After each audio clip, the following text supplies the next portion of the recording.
मानसवी शाह दिन भर मसरूफ रहती हैं। घर संभालने, 6 साल की बेटी की देखभाल करने और घर से कारोबार चलाने में दिन कहाँ चला जाता है पता ही नहीं चलता। लेकिन इसके बावजूद वो समय निकालकर इंडिया शील्ड के साथ वॉलंटियर करती हैं और कोविड मरीजों को जिन चीजों की जरूरत होती है उनसे उन्हें जोड़ती हैं। शुरुआत एक शख्स की मदद करने से हुई थी, जो बढ़कर रोजाना सैकड़ों लोगों का सहारा बनी। इंडिया शील्ड के व्हाट्सएप सपोर्ट ग्रुप के जरिए मानसवी तब भी नहीं रुकी जब इनके अपने माँ बाप को कोविड हो गया। जब आप किसी केस पर काम कर रहे होते हैं तो उससे आपको लगाव हो जाता है। आप कोशिश करते हैं, आगे बढ़ते ही रहना पड़ता है, रुक नहीं सकते। ये एक शख्स की बात नहीं है, एक के बाद एक मामले आते ही रहते हैं। जब सुबह उठती थी तो 500 मामले होते थे। ऐसे में क्या कर सकते हैं, बस करते ही रहना होता है।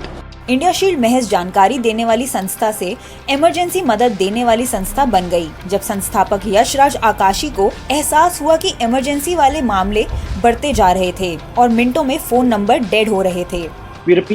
हमने टेक्नोलॉजी हटाकर इंसानों को यहाँ बिठा दिया। व्हाट्सएप के जरिए हम 12 लोगों के एक समूह से हजारों लोगों तक पहुँचे, जो अलग अलग ग्रुप्स में शामिल हो सकते थे।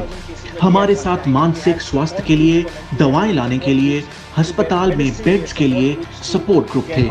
इसके लिए बस एक चीज चाहिए थी और वो थी WhatsApp. Hi Mal, you had written to our WhatsApp channel with hospital bed request. Yes, just to reconfirm, you are in Adyar right now?